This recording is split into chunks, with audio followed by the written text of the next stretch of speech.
अस्सलाम वालेकुम dear students, hopefully आप सब लोग माशाल्लाह खैरियत से होंगे। बेटा जी हम जो है वो चैप्टर 1 का जो फर्स्ट ईयर का टेस्टोमेट्री कैलकुलेशंस वगैरह उसको कर रहे थे। इसके प्रीवियस लेक्चर कंप्लीट हो चुके हैं और वो मेरे इस चैनल पे अपलोड भी हो चुके हैं, तो आप चाहें तो वहाँ से उसको देख भी सकते हैं और आपको इंशाल्लाह ताला अच्छी खासी जो है वहाँ से जो है वो आपके उसके अंडरस्टैंडिंग होगी इन चैप्टर्स के साथ। आज मैं जो चाह रहा था वो ये था कि इसकी थोड़ी सी जो है ना एक्सरसाइज जो है ना, इसके कुछ इंपॉर्टेंट क्वेश्चन हैं, उनको देखा जाए और उनको डिस्कस किया जाए, ताकि हमारा जो है ना जो है चैप्टर 1 ये काफ़ी हद तक जो है ना वो कंप्लीशन की तरफ चला जाए।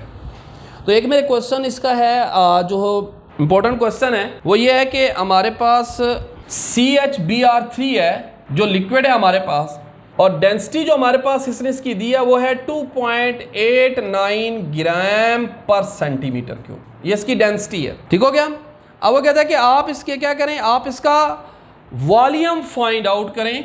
मॉलिक्यूल्स दिए हैं, व्हाट वॉल्यूम, जो नंबर ऑफ मॉलिक्यूल जो उसके अंदर हमारे पास हैं वो हमारे पास कितने हैं, वो हमारे पास हैं 4.8 इंटू 10⁻24 मॉलिक्यूल्स। ये हमने उसने हमें प्रोवाइड कर दी हैं, और वो हमें क्या कह रहा है कि आप इसका क्या फाइंड आउट करें, वॉल्यूम। यानी कि CH हमारे पास जो था ट्राइब्रोमोमीथेन जो था उसकी डेंसिटी 2.89 है, वॉल्यूम हमने इसका फाइंड करना है, और जो नंबर ऑफ मॉलिक्यूल्स हमें उसने दिए हुए हैं वो कितने हैं 4.8 इंटू 10⁻24। क्लियर हो की बात बेटा। सो अब हम इस क्वेश्चन को स्टार्ट लेते हैं। हमारे पास जो था ना बेटा नंबर ऑफ मॉलिक्यूल्स जब हमें गिवन हो तो हम इससे फर्स्ट स्टेप में हमें क्या चाहिए, वॉल्यूम को फाइंड आउट करने के लिए मैस की रिक्वायरमेंट है। तो हम कहते हैं जी हमारे पास क्या होगा, मैस इन ग्राम ऑफ किसका होगा CHBr3 डिवाइडेड बाय क्या होगा इट्स मोलर मैस, और मल्टीप्लाई बाय क्या होगा एवोगाड्रोस नंबर। वॉल्यूम को फाइंड आउट करने का हमने ये वे क्यों ढूंढा, बिकॉज हमें डेंसिटी गिवन है। तो हमारे पास जो डेंसिटी बेस्ड जो हमारे पास फार्मूला है ना वो क्या है, डेंसिटी इज इक्वल टू क्या है, मैस ओवर वॉल्यूम। तो यहां से हम मैस वॉल्यूम को फाइंड आउट कर सकते हैं। सो हमें जो रिक्वायरमेंट थी वो मैस की थी। सो दैट्स वाई हमने यहां से इस रिलेशन से, क्योंकि हमें मॉलिक्यूल्स गिवन है तो हम मैस को फाइंड आउट करते हैं। तो फिर हमारे पास जो फार्मूला बनता है बेटा वो क्या होता है, mass in gram is equal to क्या है बेटा, number of molecules divided by क्या हो जाएगा बेटा एवोगाड्रोस नंबर, और मल्टीप्लाई बाय क्या हो जाएगा बेटा molar mass. Putting the value, तो हम कहते हैं जो हमारे पास जो नंबर ऑफ मॉलिक्यूल है वो कितने हैं बेटा 4.8 इंटू 10⁻² क्या है बेटा 24। एवोगाड्रो नंबर कितना है बेटा 6.022 इंटू 10⁻² क्या है 23, और ये मोलर मैस किसका है बेटा CHBr3 का है। तो यहां से जो हम इसका मोलर मैस फाइंड आउट करते हैं वो हमारे पास कितना है 252.7 ग्राम। जब हम इस सारे का सॉल्यूशन फाइंड आउट करते हैं तो हमारे पास जो बेटा इसका मैस जो हमारे पास फाइंड आउट होता है वो हमारे पास जो है मेरे बच्चे 2014.8 ग्राम्स हमें बेटा क्या हो गया, मैस जो है वो फाइंड आउट हो गया। मैस हमारा फाइंड आउट हो गया बेटा, और हमने वॉल्यूम फाइंड आउट करना है। तो फिर हम क्या करते हैं, हम इस रिलेशन को वॉल्यूम इज इक्वल टू क्या होगा बेटा मैस ओवर क्या हो जाएगी बेटा डेंसिटी। मैस कितना है हमारे पास बेटा 2014.8 डिवाइडेड बाय क्या होगा 2.89 ग्राम पर सेंटीमीटर क्यूब। ये हमारे पास बेटा इसका क्या आ गया, ये इसका हमारे पास वॉल्यूम आ गया। क्लियर होगी बात बेटा। सो ये एक डिफरेंट सा क्वेश्चन था, डेंसिटी बेस्ड जो रिलेशन उसने लिया हुआ था, तो मैंने इसको इंपॉर्टेंट समझा कि आपके साथ इसको जो है वो क्या किया जाए, इसको आपके साथ शेयर किया जाए। वो एक टॉपिक भी हमारे पास बनता है इससे रिलेटेड भी कि हमारे पास जो है ना बेटा परसेंटेज ऑफ एलिमेंट हम कैसे फाइंड आउट कर सकते हैं। सो परसेंटेज ऑफ एलिमेंट बेटा हमने जब फाइंड करना हो ना तो इसके दो वे हैं। एक तो हम ये कहते हैं कि अगर हमने परसेंटेज ऑफ एलिमेंट फाइंड करना है ना तो हम कहते हैं mass of element in the compound, यानी कि जो एलिमेंट का मास दिया गया है हमारे पास किस में, कंपाउंड में, डिवाइडेड बाय क्या होगा, मोलर मास ऑफ कंपाउंड, यानी कंपाउंड का टोटल मास हम इसे परसेंटेज से डिवाइड कर दें और ये फिर क्या होगा, मल्टीप्लाई बाय 100 हो जाएगा। यहां से हमारी परसेंटेज ऑफ एलिमेंट निकल आती है। लाइक दैट आपको एक छोटी सी एग्जांपल देता हूं कि हमारे पास एक कंपाउंड है C6H12O6 ग्लूकोज है और हमसे ये क्वेश्चन करता है कि फाइंड आउट द परसेंटेज हमारे पास जो है बेटा ऑफ किसकी, बेटा कार्बन की भी फाइंड करें, हाइड्रोजन के भी फाइंड करें और ऑक्सीजन के भी फाइंड करें। सो हम ऐसा करते हैं, एक की फाइंड कर लेते हैं, फिर इससे रिलेटेड हम जो है ना इसका मेथड बता देते हैं कि अगर इन केस ये आएगा तो हम इस तरीके से कंपाउंड की परसेंटेज निकाल लेंगे और सम टाइम क्या करता है, मास ऑफ कंपाउंड दे देता है, तो फिर हम उसको किस तरीके से फाइंड आउट करेंगे। तो हमारे पास क्या है बेटा, हम सबसे पहले इसको सॉल्यूशन की तरफ लेके जाते हैं। तो हम कहते हैं जी हमारे पास हम क्या करेंगे, first of all molar mass निकालेंगे किसका बेटा, C6H12O6 का। तो कार्बन का मास कितना है बेटा, atomic mass 12 multiply by 6, hydrogen क्या है 1 × 12 प्लस क्या ऑक्सीजन 16 × 6, तो ये क्या बन गया 72 मास ऑफ कार्बन है in glucose, 1 molecule of glucose, plus 12 mass of hydrogen है और प्लस क्या है 96 बनता है किसका, मास ऑफ। जब हम इस सारे को ऐड करते हो तो हमारे पास कितना होता है 180 ग्राम पर मोल। नाउ अब हमारे पास वो क्या कह रहा है, you have to find out the percentage of carbon, percentage of hydrogen, percentage of oxygen. अगर हम यहां पे लेके अप्लाई करते हैं और हम कहते हैं जी हम first of all percentage of carbon निकालना चाहते हैं, तो फिर क्या करेंगे हम, mass of carbon in molecule, molecule के अंदर कितना कार्बन का मास था, mass of carbon in molecule divided by क्या होगा बेटा, मोलर मास ऑफ। हमारे पास अब कंपाउंड की अगर हम चाहे तो हम यहां लिख सकते हैं कि हमारे पास किसका मास है, ग्लूकोज, इनटू बेटा क्या होगा, परसेंटेज है तो 100 कर लेंगे। अब मास ऑफ कार्बन कितना हमारे पास है बेटा 72 और ग्लूकोज का टोटल मास कितना है बेटा 180, तो मल्टीप्लाई बाय 100। सो ये अब हमारे पास क्या था 40% है कार्बन किसमें, ग्लूकोज के अंदर।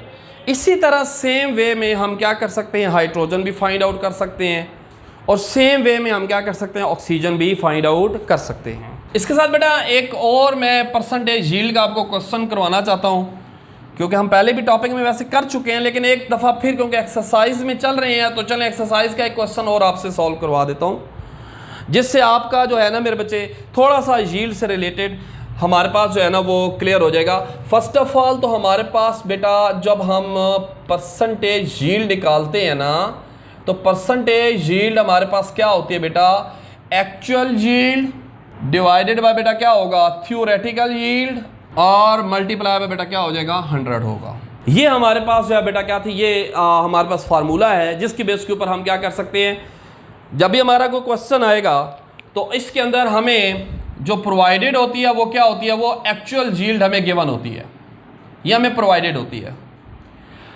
हमने थ्योरेटिकल यील्ड जो होता है ना बेटा इसको फाइंड करना होता है, ये हमेशा याद रखिएगा। थ्योरेटिकल यील्ड हमने फाइंड करनी होती है by using balance chemical equation. ये भी बड़ा इंपॉर्टेंट है, इंटरेस्टिंग है, आपको बैलेंसिंग ऑफ इक्वेशन आनी चाहिए, ये लाजमी चीज़ है। सो जो हमारे पास क्वेश्चन जिसको हम लेके आना चाहते हैं वो ये कहता है कि हमारे पास अगर 42 ग्राम ऑफ हाइड्रोजन है, 42 gram of hydrogen produce 120 gram of NH3, find what percentage. तो हमने परसेंटेज यील्ड को बेटा क्या करना है, फाइंड करना है।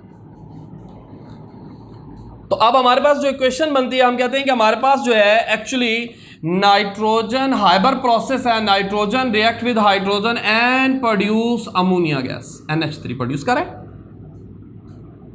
ठीक हो गया। अब हमारे पास जहाँ पे क्या थे, एक मॉलिक्यूल ऑफ नाइट्रोजन में एक्चुअली 2 नाइट्रोजन एटम है। तो मैं हमेशा बच्चों को ये कहता हूँ कि आप बैलेंसिंग ऑफ इक्वेशन के लिए सबसे पहले hit and trial sequence method लें।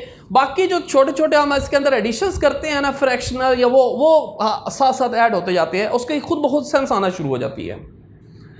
तो हम ये कहते हैं कि हमारे पास यहाँ पे 2 नाइट्रोजन है और यहाँ पे तो अकॉर्डिंग टू नाइट्रोजन इक्वेशन तो बैलेंस नहीं है, तो फिर यहाँ पे 2 करना पड़ेगा। अब यहाँ पे 2 हाइड्रोजन है और यहाँ पे टोटल कितने हैं, 6।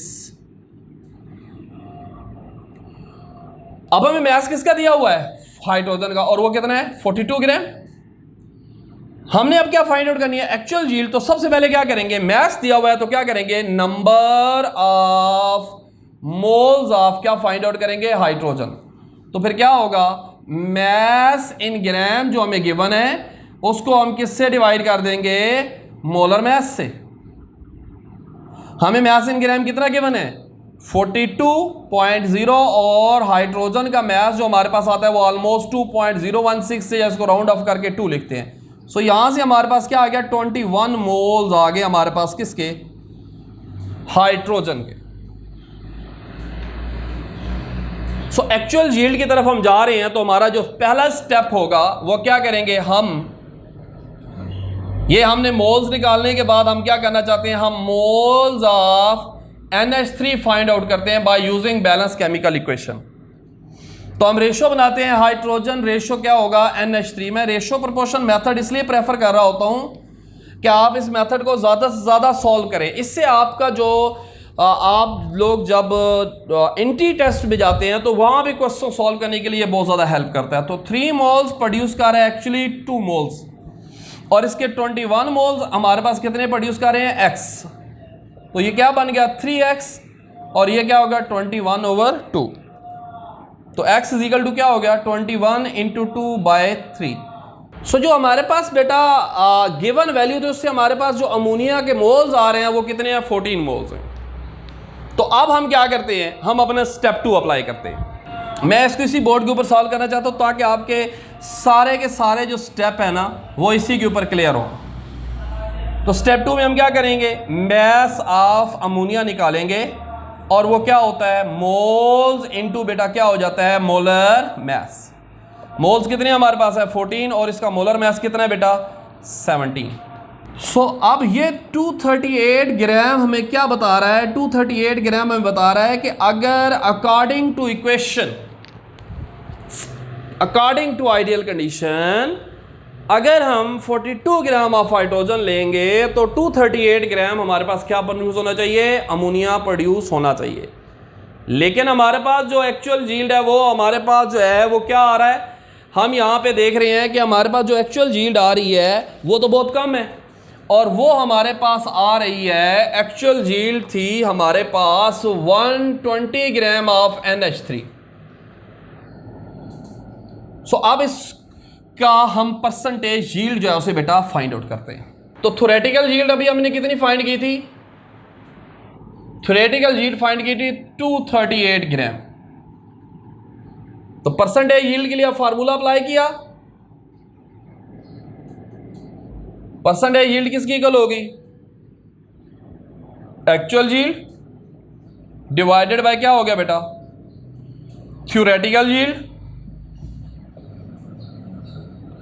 मल्टीप्लाई बाय क्या हो गया बेटा 100। अब एक्चुअल यील्ड कितनी थी, एक्चुअल यील्ड जो थी हमने जो निकाली थी वो कितनी थी, वो 120 जो हमें गिवन था। थ्योरेटिकल यील्ड कितनी आ गई 238, मल्टीप्लाई बाय क्या हो गया 100। 50 पॉइंट हमारे पास क्या आ गया बेटा 42। तो ये हमारे पास 50.42 क्या थी बेटा, ये हमारी परसेंटेज यील्ड थी। होपफुली इससे आपको काफ़ी ज़्यादा क्लियरेंस हुई होगी, क्योंकि आपकी एक्सरसाइज का क्वेश्चन भी था तो समटाइम बच्चों की कन्फ्यूजन भी होती है। सो एक दफ़ा दोबारा री अटैम्प्ट हो गया, परसेंटेज यील्ड हमारी फाइंड आउट होगी। बहुत शुक्रिया मेरे बच्चे।